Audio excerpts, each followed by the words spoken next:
This is the Six Figure Home Studio Podcast, episode 45. You're listening to the Six Figure Home Studio Podcast, the #1 resource for running a profitable home recording studio. Now your hosts, Brian Hood and Chris Graham. Welcome back to another episode of the Six Figure Home Studio Podcast. I am your host, Brian Hood. I'm here with my bald and beautiful co-host, Chris Graham. Chris, buddy, friend, pal, guy, how you doing, buddy? I'm good, man. It's very hot in the great state of Ohio right now. Kind of like a little heat sweep going on right now in the southeast, too. Yeah, it's like a jungle. How are you, sir? What's new in your life? Well, I typically try to come to these sorts of questions with more than just weather updates. It's so shallow. Yeah, for reason number one, it's the most shallow thing to talk about. Like, so what I talk about, like to old people at the gym, if they talk to me. And that's today's lesson for the Six Figure Home Studio. Don't talk about the weather with your clients. Reason number two is the fact that this podcast usually airs weeks after we record it, in which case the weather's completely changed, Chris, for the listeners. That's reason number two. But things that have changed, Sean is actually leaving the Six Figure Home Studio. He's been with me for over a year now.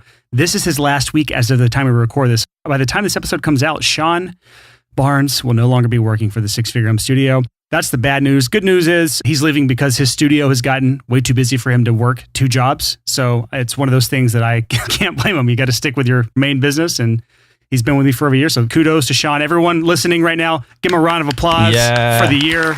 Six Figure Home Studio salute to Sean Barnes, the guy who takes all this stupid stuff that we say and edits it out of the podcast. Exactly. Now we have a new guy editing stuff. He started on episode number 44. So if that episode was markedly worse in edits, it's because he's new. But this is our new guy named James. I have a lot of faith that he is going to be great at editing this podcast and also taking over some of the other duties that Sean has done for the past year. So welcome, James Cross, to the Six Figure Home Studio crew. Anyways, let's get on to the topic of today's episode. It's a good one. Yeah, this is a good one. And this is another one of those episodes that I'm like, I can't believe it. We're 45 episodes in, and this is the first time that we're talking about this, Chris, because this is something that affects us all in many different ways. It doesn't just affect us or our businesses. This affects the entire world. This is like an unofficial law of the universe, or maybe it's official. I don't know. It's called many names, but we call it the 80-20 principle. Some people call it Pareto's principle. There's maybe another couple other names besides that. What is the 80-20 principle, Chris? Well, quick story as I define the 80-20 principle. Years ago, when I was more of a loser than I am now, my business was driving me crazy. This is 2007, and I was working ridiculous hours, making almost no money, and I met with a friend of mine, Matt Crumpton. Matt and I were having lunch at the North Star Cafe in the short north, Columbus, Ohio, and I told him about how I was struggling in my business, and he said something that changed my life. He said, have you ever heard of a book called The 4-Hour Work Week? Which we've talked about many, many times on this podcast. Many, many times. It'll be in the show notes if you haven't heard of it yet. There's a link to it. I said no, and he described it to me, and I went home and I told my wife later that day, and she picked it up at the library. I put it on the couch behind where I master. I used to have a couch back there, and it sat there for 3 months unopened, accruing late fees. So my initial investment, I lost money when I got the 4-Hour Work Week because of all the late fees. 3 months later, I'm working, and I have way too many projects in front of me that are due that day. And I had a little tiny, like, nervous breakdown, panic attack type thing. And I said, you know what? F this. Something needs to change. And I turned around, I grabbed the book, and I left, and I went to Starbucks with the book. And I sat down with it with a cup of coffee, and I said to myself, I don't have time to read this whole book. So I'm just going to look through the index and find something that sounds like it would apply and just read it right then. I turned to chapter 5. I remember this. Chapter 5 is about the 80-20 principle. I try not to cuss on the podcast because that's just my thing. But when I read the 80-20 principle, chapter 5 in the 4-Hour Work Week, it was a holy shit moment of epic proportions. What Tim Ferriss said, and he didn't invent the 80-20 principle. He's certainly championed it. But essentially that 20% of the things that you do create 80% of the desired outcomes that you want. And 20% of the things that you dislike create 80% of your misery in life. He went on to explain all these different illustrations of about how the 80-20 principle came into play. One of those was the guy who invented it noticed in his garden in Italy, hundreds of years ago, that 20% of his pea plants, the little peas, I don't like peas. Pea pods. 20% of his plants had 80% of the peas on them. He also noticed that 20% of the people in Italy at the time owned 80% of the land.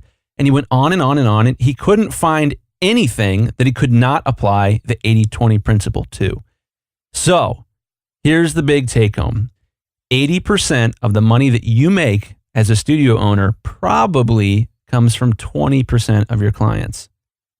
80% of the things that make you miserable as a studio owner probably come from 20% of the things that you do as a studio owner. And it just goes on and on and on. And if there's like a come to Jesus moment for me when I finally was like, okay, I'm going to start reading books, I'm going to self-educate myself on how to run a business well, it was that moment at Starbucks, reading chapter 5 in the 4-Hour Workweek before I had read chapter 1, 2, 3, or 4. It was that moment that just blew my mind as I suddenly was like, oh, that's what's happening. These are the problems I need to fix first. And I want to demonstrate, first and foremost, the 80-20 principle in action right here and right now. I asked Chris, what is the 80-20 principle? It took Chris 3 minutes and 51 seconds to explain to you what the 80-20 principle is. And I'm going to actually shorten that down to a mere 10 seconds. Here it is. Please. The 80-20 principle is this: 20% of your efforts create 80% of the results. Period. Damn. And that's the 80-20 principle in a nutshell. It's short and concise. That's the main takeaway of that 4-minute story. Boom, drop the mic. So anyways, let's talk about why this is so important for the average listener. The short 80-20 principle answer, I'm going to be doing this the whole episode, Chris. Do it. The short answer is this: time equals money. In our industry, our income is almost always directly tied to our time, meaning if we do not work, we do not make money. If we work, we make money. So if we want to make more money, we have two options. We can work more or we can work smarter. And by working smarter, we're implementing the 80-20 principle in all the different areas of our lives and our businesses. And I can tell you right now, both Chris's income and my income went up many multiples of what it was before we discovered this principle and before we implemented this principle. If you actually go back to the blog, this is one of the first articles I wrote. It's called What Two Dead Men Can Teach Audio Engineers About Efficiency. This is something I wrote years and years ago, and it had increased my income 60% that year. It's actually more than doubled, maybe tripled since then. So this is very powerful stuff, and a lot of it is because we consistently revisit this 80-20 principle and look at all the different areas in our business that there are inefficiencies that need to be fixed, and then we tackle those one by one, starting at the lowest hanging fruit. Yeah. So if I could, I know I say this all the time, if I could talk to my... I know what you're going to say. Wait. Let me go ahead and just do this for you. What Chris is going to say here is if he could talk to himself 15 years ago, if he could teach his 15-year-ago self this principle, it would have saved him a lot of time, money, and heartache in his life. Is that what you're going to say? Not only that, if I could communicate only one business principle to myself... Ooh, that's a new Chris 15 years ago, ism. Hands down, 80-20 principle. That's so true. Well, actually, it would be, hey, read books about business would be the number one thing. Yeah. But if I could only communicate one actual idea other than self-educate, it would have been the 80-20 principle. Yes, that's such a good starter for anyone. Man, it was the same for me. 4-Hour Workweek. There's many other books about the 80-20 principle. There's many other business books, probably some that are a lot better suited for the average home. One of them called the 80-20 principle, I think. Yeah. There's just books that are better suited for home studio businesses versus the kind of business that he teaches in 4-Hour Workweek. But that was a book that both Chris and I got started in our entrepreneur world, and it's worth a read. All right, so let's move on to the 80-20 principle for audio engineers or recording studios or whatever word we used to end up for this title. In the audio world, how can we employ the 80-20 principle in a way that affects our businesses in big ways? What's that tiny little thing that you can implement in your business to make the biggest impact possible? Well, as people who make art, there are so many hangups that we have where we get fixated on certain things and we cannot let go even though they aren't the most important thing. This is something I struggle with mightily in my own life. I've gotten much better as I've gotten older. Yeah, I think a good place to start with this, Chris, is probably the gear 80-20, because this is something that everyone can relate to. If you're in the audio world, You have researched gear at some point. At some point today. A lot of us have gone down that rabbit hole way too deep. And so when we start talking about the 80-20 principle, we have to talk about gear first. So a good intro for this, I am a gear slut. I love it. And yeah, so I have, as I've gotten older, learned that gear is like a black hole that sucks me in and makes me into a crazy person. And so funny story about that. When I first started recording the podcast with Brian, I had a really nice mic closet. I still do. It's left over. I just haven't had the heart to sell it from when I was producing, over a decade ago. And I selected a AKG 414 for the podcast. Now, this is a great microphone. However, it requires a lot of consciousness for podcasting about where you are in relationship to that microphone. It's very, very, very sensitive. It picks up everything in the room. And I made a decision that I was going to buy another microphone. And this seemed crazy because I already had way more than I needed. And I ended up buying an Electro Voice RE20, which is what I'm on right now. The reason I did that is the Electro Voice RE20, I can get really close to it, and it has no proximity effect, so it doesn't get bassier as I get closer or as I get farther away. It stays relatively the same. As a result, I have not thought about it while we recorded the podcast hardly at all. I just pull it towards my face and I talk. And as a result, I can focus on the most important thing, which is dropping sweet little nuggets of wisdom for you guys. Yep. And so when we start looking at the 80-20 principle of gear, moral of the story is this. There is going to be 20% of the gear that matters, that brings you 80% or more of the results. And so once you acquire, once you've researched, once you buy and install and start using that 20% of gear, move the fuck on. There's plenty more in your life and in your business to worry about than gear. So once you get past this point, stop obsessing. Stop obsessing about gear. Stop spending money on gear. Stop wasting time and mental effort on gear. Well, and the big thing there is you only should buy gear if it makes you more efficient. And this idea of like, well, I need to buy a second 1176 compressor because it sounds slightly different. Yeah, that's all well and good, but does it make you more efficient? Does it raise your dollars per hour? For some people, maybe, but probably not. A very, very slim chance on that. So that's the big thing with gear is that if the gear makes you more efficient, go for it. If it doesn't, probably not. There's a fine line there, Chris, that I have to address because I know someone listening right now is like, come on, man, you're in it for the money, not in it for the art. There is a slight amount of artistic creativity that goes into gear usage and gear selection. Yeah. So just for example, you're a guitar player and you're looking for a very specific effect, specific tone for that one guitar part. I get it. I get it in those instances. Those occurrences are way more rare than what you're probably thinking right now as a listener. I'm not going to say that there's never any reason to buy gear outside of more efficiency or more money, but just have this thought in mind that when you start tweaking little things, you start acquiring gear to get that like slightly better sound, you're hitting a point of diminishing returns, meaning for every dollar you spend, you're not getting that much more. For example, if you buy an interface that's 3 times more expensive as your current interface, you're not getting 3 times better sound from it. And that's just an important concept to realize. So you're going to hit a point of diminishing returns. And the more money you spend, the more time you spend, the more money you're wasting and the more time you're wasting. So case in point with this, I think this is a good illustration. If you are thinking about whether or not you should buy a new direct box or whether you should buy a new vocal mic, you need to think about the 80-20 principle. The vocal mic, if you come up with a great vocal rig that you are using consistently and it makes the vocals better on your record, that's 80% of the record is the vocal. That's probably at least worth considering. That's a pretty good investment.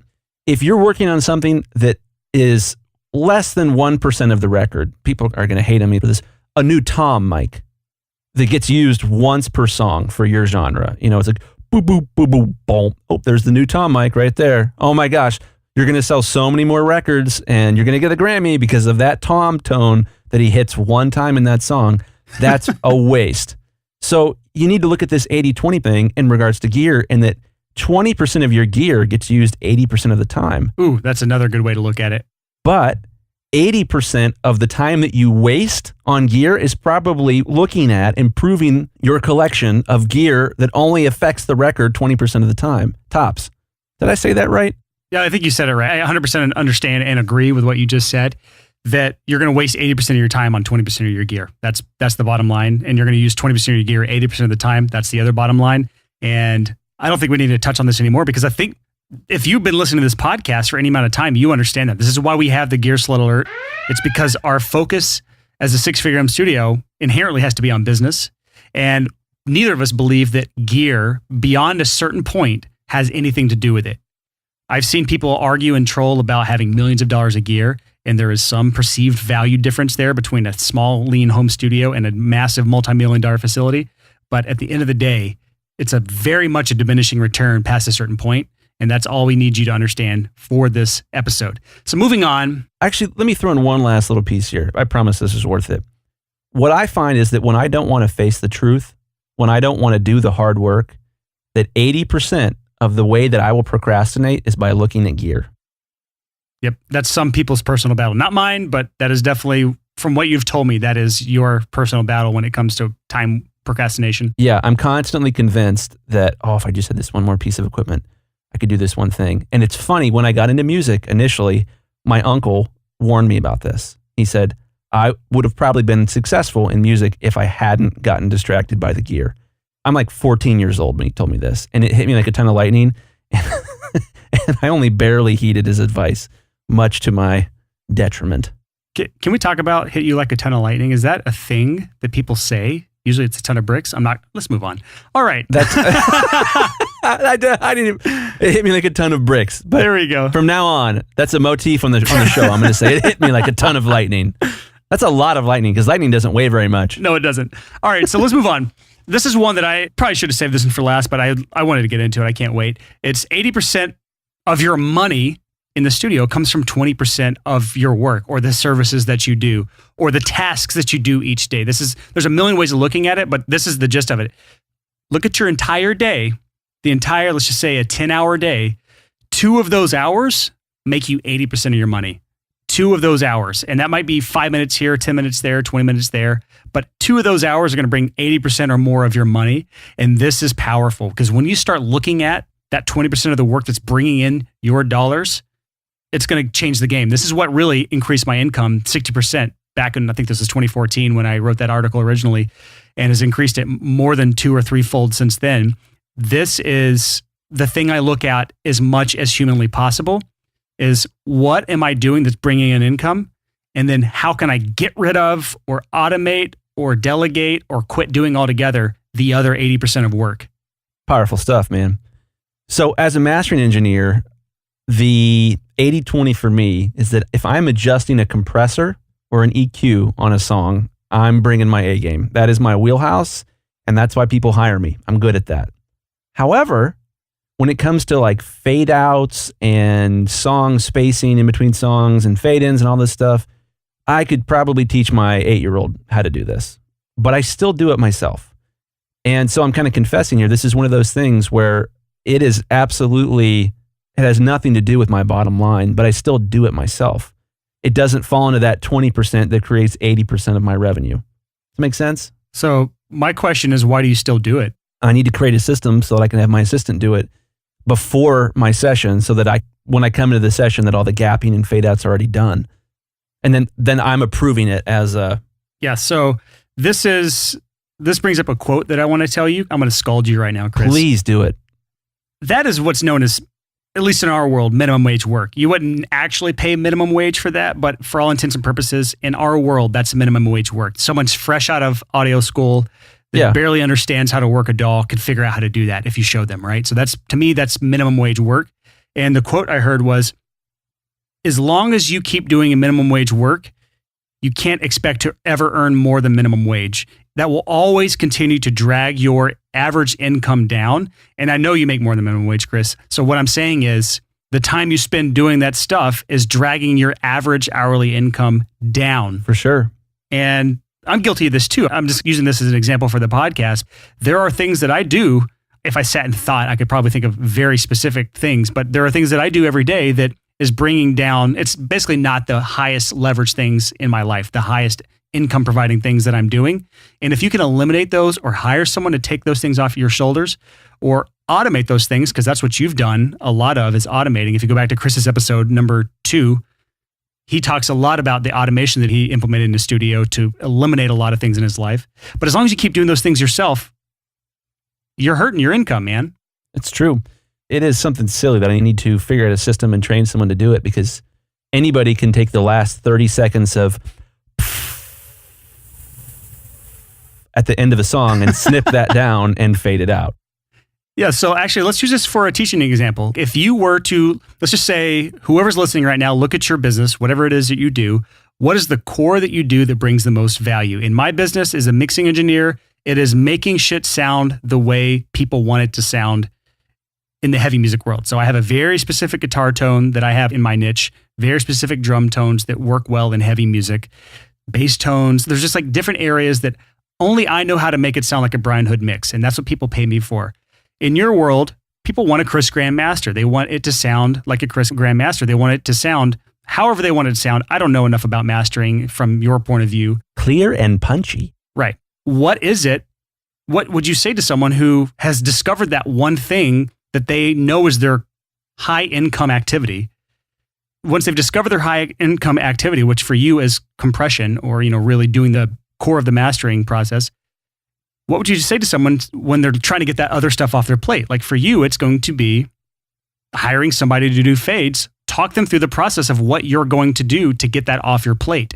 To see an example, like what is Chris Graham actually going to do, I think is going to be helpful for people. So when I ask people to send me tracks, I ask them to include their track order in the file name. And that's a nice handy little trick, because when I go to master, I can just drop them into a session and they self-order. It starts at track 1 and it ends at track 15 or whatever it happens to be. And what I need to do is to train someone how to do that, and then train someone to go in and say, listen to the end of each song and make sure there's not more than 7 seconds after the last cymbal hit or bass note or what have you. And you have to use artistic judgment, but everyone listens to records and everyone knows if it's like, 40 seconds of nothing at the end of a song, that's not good. So what I need to do is to come up with a list of things of I don't want any more than 2 seconds between songs. I don't want the fade out to last any more than 7 seconds. And I'm just making these numbers up as I go. I'd have to really sit down and figure this out. I always want a logarithmic fade out applied to my session that I can do post limiter. So there's all these different things that I could put on a checklist of here's what I want it to look like. So this is all just creating a checklist. All you have to do is create a checklist and find the person that can execute the checklist exactly how you want it every single time, and that's off your plate. That's off my plate. So now when I do a mastering session, I would start with the session that the assistant worked on, and their fades are already in there. And I'm going to hear their fades as I'm mastering, and I can touch them up. Just quality control. I can touch them up. I can add an extra half second there or make the fade a little faster there. What I'm saying is I would have the assistant do it non-destructively. So I can go in and I can make it longer or shorter. It's no big deal. I mean, it's 2018. Who does destructive editing anymore, honestly? Well, I don't even know, man. So something like that would really save me a lot of time and would increase what I'm making per hour, which I think is the important measurement here. I could train anybody to do that. I need to. So how much time per week do you think that would save you if you hired someone to do that? It really depends on the week. In August, what it is right now, it's a much slower month. It could save me, it's at least a couple minutes every hour of work I do.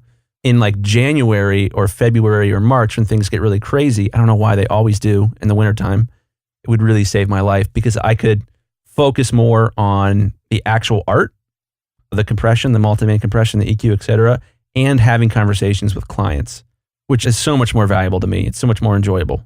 Yeah, and I've experienced this in my own business. This is when I was looking at my mixing process from point A to point Z. We've talked about this on previous episode. If you want to go back to episode number 40, where we talk about how we use checklists to boost our income, creativity, and consistency. We go more in depth about this, but I basically just created a checklist for an assistant to follow to do all of my mix prep, meaning, labeling files, importing files, setting up the session, getting the template in place, getting the core pieces there. And that was honestly 80% of the time on a mixing project for me. And that allowed me to focus 20% of my time on the money-making aspects, which is actually making it sound good. Not just little like checklist type things, actually doing creative tasks, making things sound the way I want them to sound. And it was a game changer in my mixing business. And I just want to make sure that our listeners understand that is the 80-20 principle in a nutshell when it comes to systemizing and delegating, or systemizing and automating, because there are ways, and Chris Graham talks about it in his episode number 2, of automating certain tasks and not even having to hire anyone.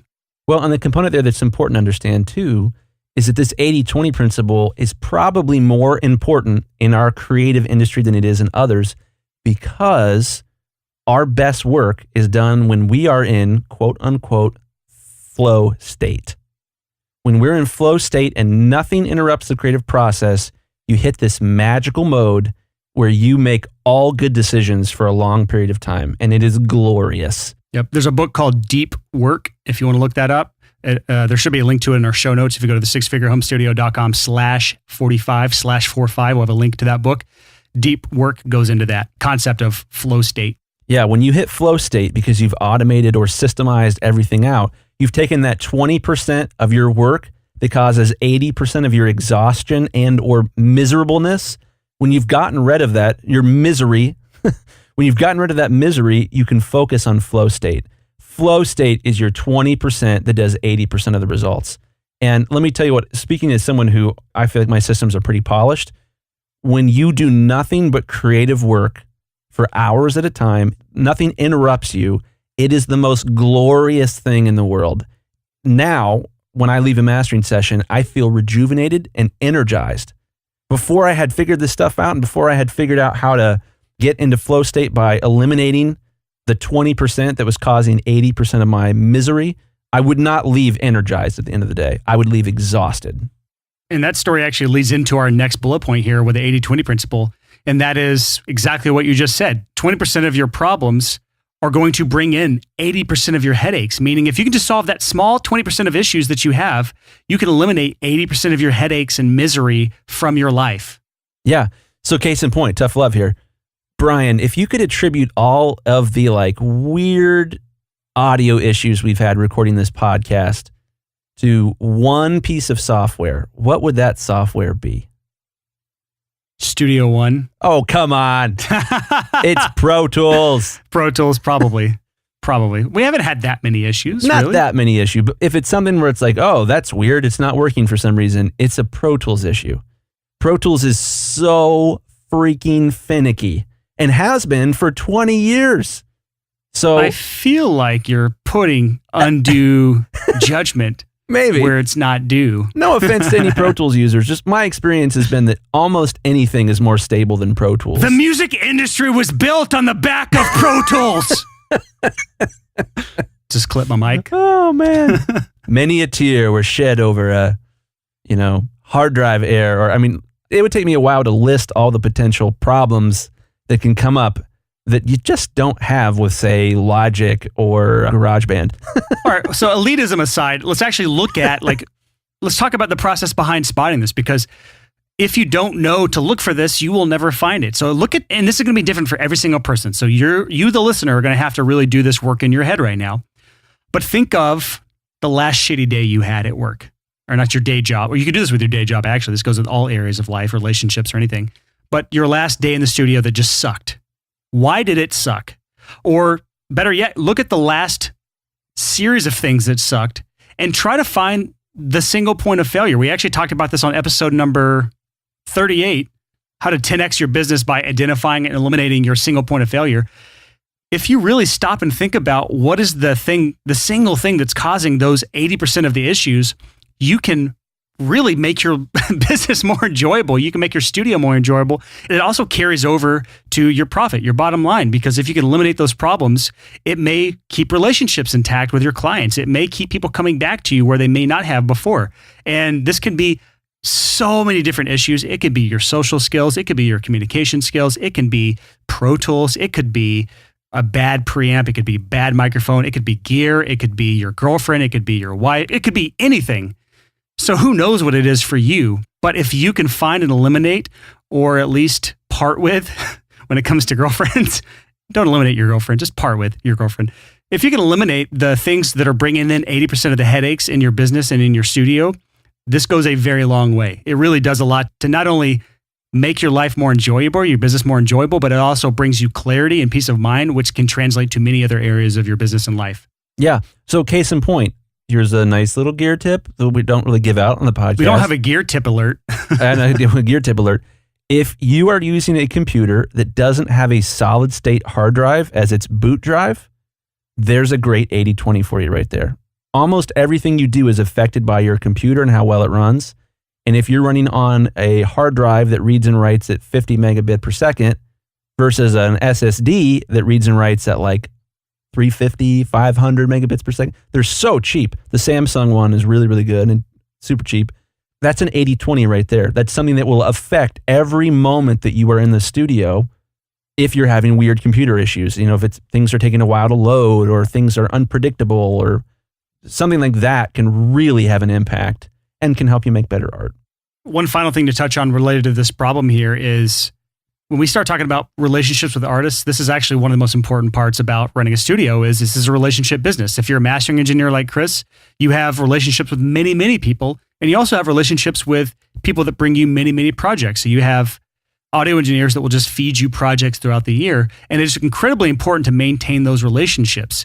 And we've talked about this many times on the podcast before, but proper communication is going to be the key to sustaining those relationships over time, because a lot of relationships are damaged and broken just due to miscommunication or lack of communication. So we have on our list here, 20% of communication equals 80% of miscommunication. What do we mean by that, Chris?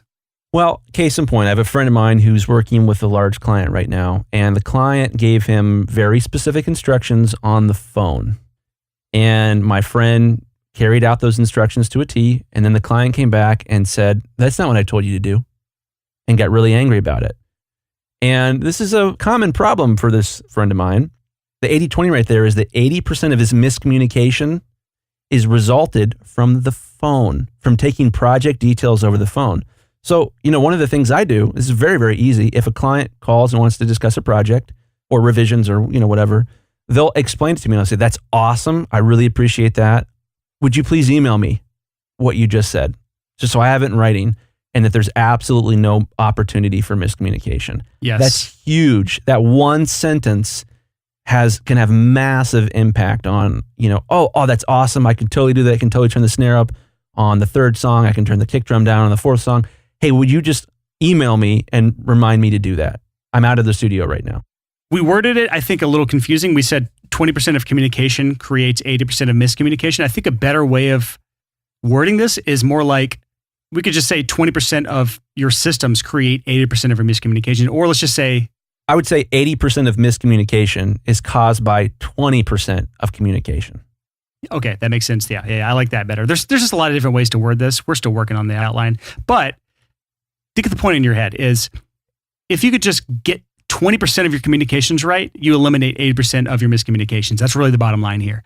And I think anyone that is constantly burning bridges with clients or constantly have clients that are fed up or pissed off with them, it comes down to just fixing a very small number of things, going back to our single point of failure episode. Yeah. Another one of those things could be that you allow your clients to communicate about projects with you over 5 different ways. They can Instagram direct message you, they're Facebook messaging you, they're texting you, they're calling you, they're emailing you. When you have all these different modes of communication, when it comes to actionables, things that need to be done, that should all happen through one place. And that should be email. I'll 100% agree. That should 100% be email. And the reason I don't like text or phone is because that enables the person to just, every single time something pops into their head, they're going to send you a text about it. They're going to call you about it. And you're just going to get these little bits and pieces over the next month of things they want done, instead of forcing them to sit down and put all of their thoughts out on writing and send you an email where all those thoughts are organized in one place, but you also have them all in writing. So that's just one little small quick tip for communication. Let's move on here. And let's talk about niching down, because when we start talking about niching down, we've had episodes about this. If you want to listen to more about niching down, you can go back to episode number 37, where we have the niche domination checklist, or you can go back to episode number 33, where we talk about 5 studio niches ripe for the taking. Niches are very important. We've also talked about them throughout other episodes, but this is because if you start looking at niching down, 20% of clients bring in 80% of your income. And there are levels to this that we're going to talk about here. But the biggest feedback we have from people when it comes to niching down is everyone's like, well, if I niche down, then I can't work with more clients, because if I appeal to more people, then I have more people that I can work with. But I tell everyone this, I'll tell every single one of my students this: if you try to appeal to everyone, you will appeal to no one. And so niching down is one of those things that it doesn't make sense when you're making no money at this. When you're making less than $1,000 or less than $10,000 a year from your studio, you can't even comprehend cutting out 90% of the clients out there and just focusing on that 10% that brings most of your income, because that's insane to me, right? Why would I do that if I'm not making any money? But in reality, you will be stuck at that weird threshold of very little income if you do not niche down at some point and really specialize. But that's just a little side note here. I just wanted to say that because if you are a studio and you're in this weird limbo where you're making pretty good money, let's just say $10,000 to $20,000 a year, but you're not really full time yet, this is the best time to just assess your past year of work and look at the commonalities. What are the 20% that brought in 80% of your income? It may be singer-songwriters, it may be bands, it may be a specific genre. There's a million things to do with this, but sit down and think about the niche that you are ready to focus on, the niche that is bringing you income in right now, and the niche that you can really sit down and specialize in, because that's going to be key to really upping your income, I think, in years to come. Well, that's a great piece of advice. I think sitting down and looking at the past year or two and trying to 80-20 this, making a list and saying, okay, well, let's tackle this. Where were 80% of my headaches from? Yes. So if you look back at the last year of work and you look at where 80% of your headaches came from, it might be from one client. 80% of your headaches from the last year might be from one client. If you looked at where your income came from, you might find that a specific genre of music that you worked in created 80% of your revenue. And it's a lot more than just headaches or income, but there's things like enjoyment. What are the genres that you've enjoyed working with? Are the ones that the clients were most excited when you sent them, the final masters or the final mixes? Because that all takes part in this. And so case in point, my story comes into this pretty strong. Years ago, I was a touring musician. I was a professional producer. I was a professional mix engineer. I was a professional mastering engineer. I was the quote unquote all singing, all dancing producer. You hired me and I did everything. I was the session musician on your record. I did all of those things. And at one point I started mastering, and I started mastering for other people. And I found, and this blew my mind, I didn't see this coming, that 80% of my enjoyment was the mastering. I loved it. And so it became really apparent to me, oh my gosh, this is something I should explore. And a lot of it had to do with my client excitement. I think if you look back at all your projects, you'll probably find that 80% of client excitement, things that clients were like, oh my gosh, this is so awesome, probably came from 20% of the things that you do. That's how I got into mastering, is that 80% of the pats on the back that I got were as a mastering engineer. So let's just say you have niche down, you are making good money. Let's just say for our full-time guys listening right now and girls listening right now, if you are already making a full-time living with this, how does this apply to you? Well, this is where we get to the 80-20 of the 80-20. This is where we look at the demographics. This is 2 levels deep. You can go as deep as you want, because when you 80-20 something, you can then look at that 20% and then 80-20 it further and 80-20 it further. This is multiple levels of this to the 80-20 principle. But when you start looking within your niche and start looking at client demographics, it could be that a certain country just gives you clients that are headaches, or it could be that a certain type of client, whether it's solo artists versus full bands, that solo artists are just cheap because they're one person paying for it, and bands are easier to get a full rate from. They're not haggling with you as much because they have 4 or 5 people splitting the cost. And so when you start looking through the demographics of your client base, you may be able to filter down further and create a more enjoyable business for yourself that produces higher quality clients and happier clients by doing a level 2 pass on this. So this is just for the full-time guys, the people that are already making good money with this. I wouldn't stress about this too much if you're barely scraping by as it is, but this is just something to know. You can do multiple levels deep when it comes to doing the 80-20 principle. So just for an example, a specific example, in my own mixing business, I learned that Australians are easier to work with, have better budgets. There's typically less going back and forth on revisions process, with the exception of a few. Occasionally, you're going to get that. But overall, I found that the demographic of Australian heavy metal bands or there's a lot of subgenres that I'm not going to get into that minutia yet right now. Of all the heavy music in the world, Australians are by far my favorite to work with. And this is, it's weird, but that's the way it is because of the combination of very easy to work with, higher budgets, more enjoyable, and they just tend to mesh well with my sound. Yeah, I found the same thing with Scandinavian countries. So like Denmark and Holland and Sweden and all. For whatever reason, I've just really, really always enjoyed the projects I've gotten from that part of the world. I have no idea why, but generally if a potential client reaches out and says, I'm from Norway or something like that, I tend to perk up a little bit more. This is really useful, and this is really kind of advanced topic stuff here, so I'm not going to go deep with this, but if you're starting to do paid advertising or doing some sort of demographic targeting on Facebook or Google when it comes to doing paid ads, if you're trying to get more clients, why not focus on the clients that you enjoy the most? Like I would focus more on advertising in Australia. Chris would need to focus more on advertising in Scandinavia because that produces the best clients for us. And that's going to be different for every single person listening right now, but that's just something to keep in mind. Side note, little nugget of wisdom here. One of the things to keep in mind as we talk about international work is that your currency, your country's currency fluctuates in comparison to other countries' currency. Yes. Yep. Because back when the US dollar was weak as fuck, like let's just say 6 years ago, yeah, we were crushing internationally. Yeah, I was killing it with the international clients. And so now the US dollar is really, really high right now and has been for a couple years. It's much harder to get international work than it was 6 years ago because the price has gone up for them. Even if, let's say you charge $100 for whatever that you do, it's $100 for an American. But 6 years ago, it was more like $70 to most other people. Now it's more like $150. But this flips though, because for our international listeners, they can get more US-based clients for, let's just say the rates are lower than they were 6 years ago as Americans.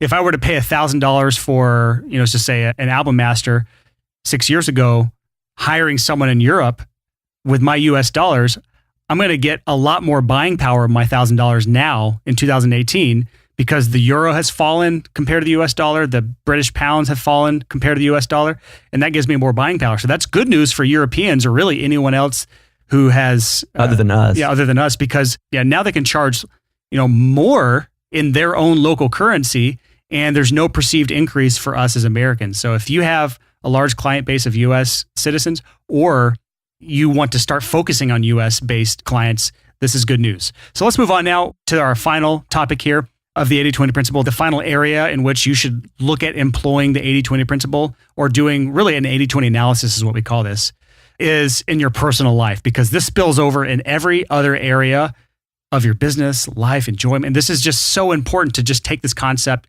in your personal life and apply it in all aspects. So let's just look at first and foremost, your relationships. 20% of your relationships bring in 80% of your enjoyment, or 20% of your relationships bring in 80% of your headaches or stress or anxiety. And it's important to take stock of your personal relationships and start to determine, maybe there's some relationships that aren't so good for me, or maybe there's some relationships that are awesome, but I need to start nurturing those relationships more because, that's the kind of person I need to be around more in this season of my life. Yeah. So I'm going to open up a little bit here. So when I first read 4 Hour Workweek, read the chapter 5 about the 80-20 principle, and it was really convicting when he talked about the personal aspect of the 80-20 principle.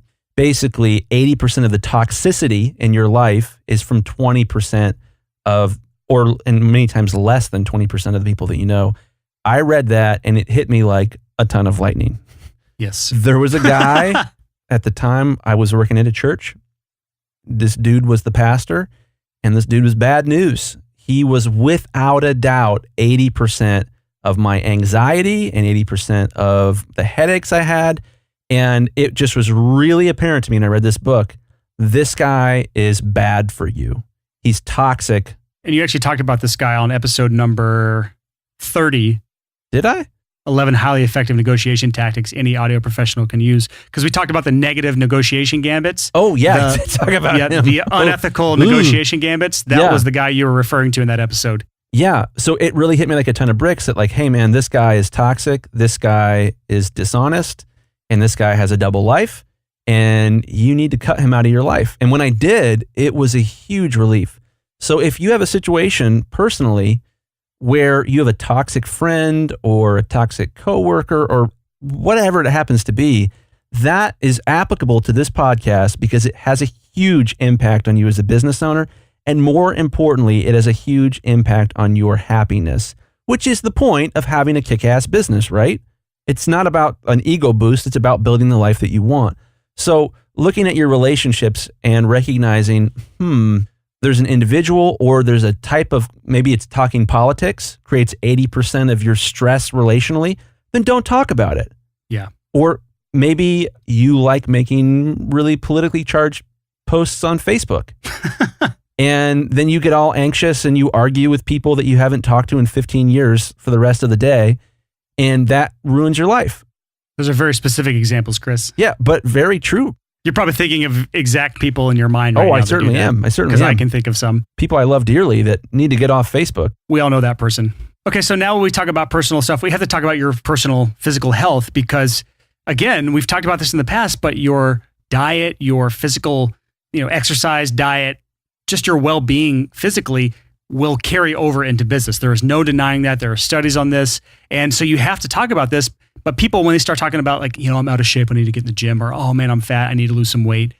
People stress out because they think it's this massive change. But when we look at physical health, we can definitively say that there's 20% of physical health, whether it's diet or exercise, 20% that brings you 80% of the results. And if we're not fitness experts, if we're not fitness gurus, if we're not bodybuilders, if we're not marathon runners, we don't have to worry about the minutia. We don't have to worry about that little extra that's going to give us that little extra result. We don't have to worry about the diminishing returns that extra effort gives us. We just have to focus on the big wins. That's all we have to worry about. And if you can learn the 20% in both diet and exercise that gets you 80% of the result, that's going to, first of all, it's going to clear up a lot of issues when it comes to lack of energy, lack of motivation, in some instances, anxiety, in some instances, a lot of depression symptoms can be linked from a poor diet, poor exercise. I just know this from my own experience. There are some studies around this as well. I'm not saying that's all depression symptoms, but that is some of them. So when it comes to getting yourself physically in shape, your physical health, just focus on the 20% that gets you 80% of the results and move on. And it's fine. You don't have to stress over this, but that is a big part of being an effective business owner, is having mental clarity and physical health. Yeah. So I really think this is a choose your own adventure thing. You need to figure out what works for you here. For me, a standing desk has changed my life. I personally love a standing desk, and I've lost a lot of weight since I started using a standing desk. Another one of these things is an afternoon nap. I took a 9-minute afternoon nap before this podcast, and it significantly sharpened me up before we did the podcast. So there's all these teeny tiny little things like a standing desk or a nap or not eating after 8 p.m. at night that can dramatically affect the way that you feel. And so these small, tiny changes, these 80-20 principles, if you can find them, can have a huge impact with almost no inconvenience in your life.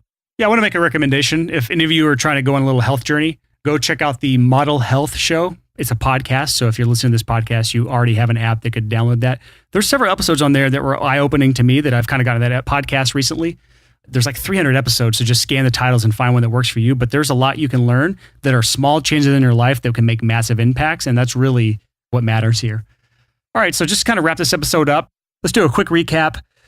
First and foremost, we talked about the gear 80-20 principle. What's the 20% of your gear that's going to give you 80% of the results?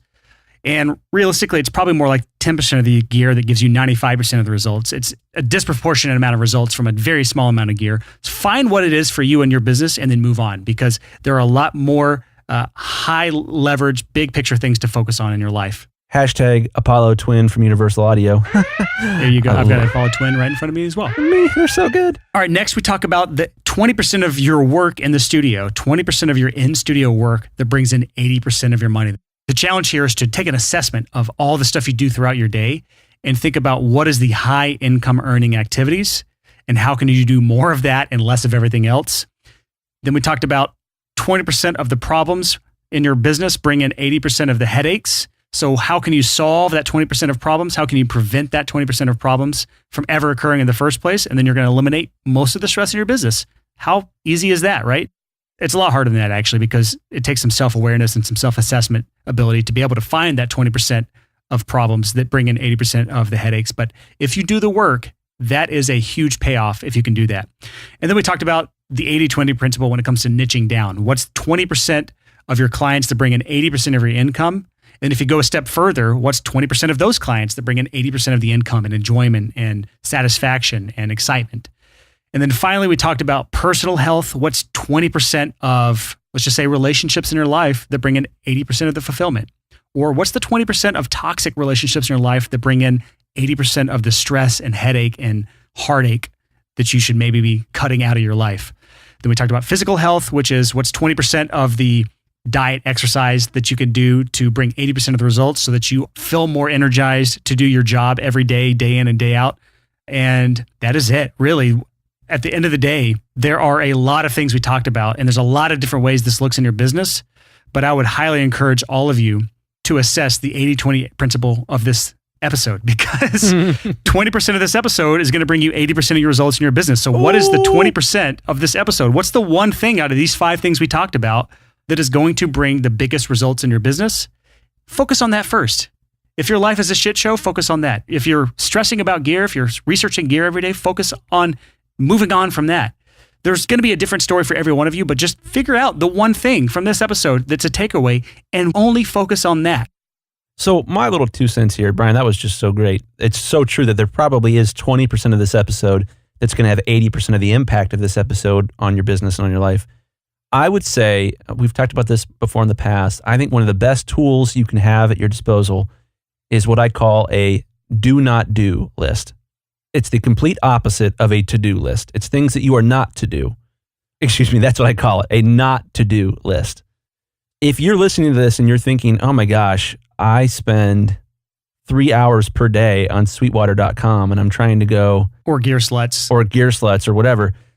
Or Facebook, I don't know, whatever. If you have these things where like, they're not necessarily bad in themselves, but they're bad in the dosage that you're taking them. Oh yeah, that's a lot of things in life, honestly. Yeah, if they're bad in the dosage that you're taking them, it might be worthwhile to fast from them, to put your do not do list in front of you and to write no going on sweetwater.com and comparing preamps. This is actually, by the time this episode airs, we probably would have already started, but right now we just opened up registration within the Profitable Producer Course students to sign up for the next Accountability Accelerator Bootcamp. And just a little spoiler, one of the first things we do the first week is we give them a worksheet where they write down those things that are big time wasters in their life. Let's just say Netflix or video games or gear research, like you just said, or it could be hanging out with people that are maybe not good influences on your life right now. And we ask them to write down how many hours per week they're willing to give up for the next 8 weeks. Not forever. We're not saying to never look this stuff up or never to go on Facebook or never to play video games. So we're just saying how many hours are you willing to give up for the next 8 weeks? They sign it and they send it back to us. This is their commitment. It's the find time to get shit done commitment. And I would challenge all of you listening, whether you're participating in the next Accountability Accelerator Bootcamp or not, whether you're a Profitable Producer Course member or not, take that challenge, write down those things that you're willing to give up for the next 8 weeks, and then use that time to start implementing the 80-20 principle in your business in these other areas, because sometimes it takes time to make time, meaning it might take some extra time this week in order to save 10, 15, 20 hours the rest of the month or the rest of the year.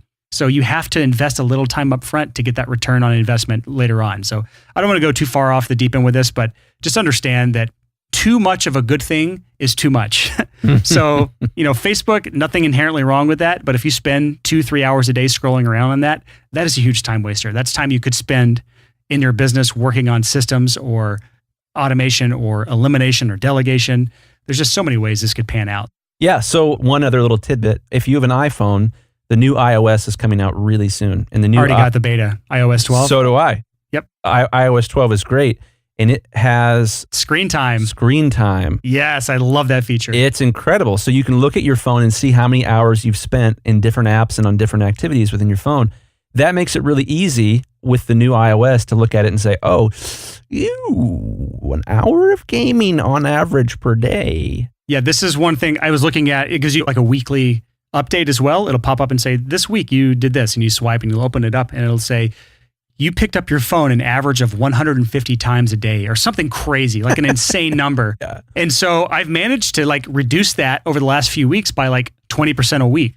And it's fun when you can put metrics on it, when you can put numbers on bad habits that you have. It makes it a lot easier to reduce those bad habits.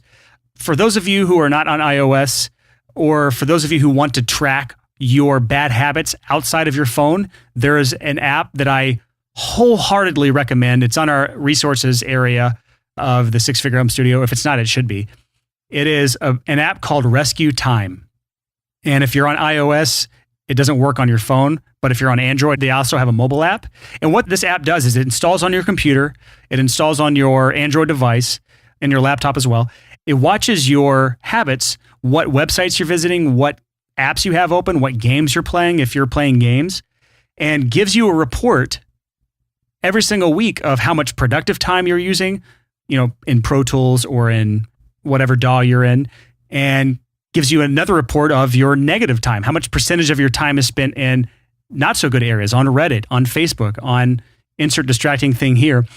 And that helps you really take charge of, holy shit, I didn't realize I was spending 20 hours a week playing Fortnite. So that is it for this episode of the Six Figure Home Studio podcast. If you have any questions or input for this episode, or you want to add to the discussion, we started doing Facebook discussions that are linked in our show notes. So whether you listen to this episode the week it comes out or 6 months later, you can still comment on that thread. Both Chris and I are tagged in it. So that means that if you comment, we will see it and we can answer your questions or at least see whatever feedback you leave us. So go to the show notes page, which is the sixfigurehomestudio.com/45. If you go to that page, you can scroll down and there's a direct link to the Facebook discussion for this episode. So here's a question I want you to answer in that Facebook thread, and it's this. Name one specific way that you are going to be implementing the 80-20 principle in your business after listening to this episode.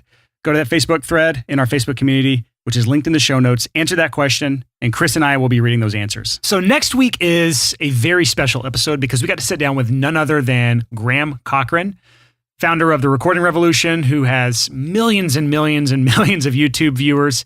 He's a very, very smart businessman, and he drops some knowledge bombs that I can't wait for you guys and girls to hear. There's a very good reason that Graham Cochran is as successful as he is, because he knows a lot more than we do. So he was a lot of fun to interview. I think there's going to be a lot of value that you get out of the episode. So make sure you stay tuned for next week, 6 a.m., when that interview goes live. Until next time, thanks for listening and happy hustling. Whoa!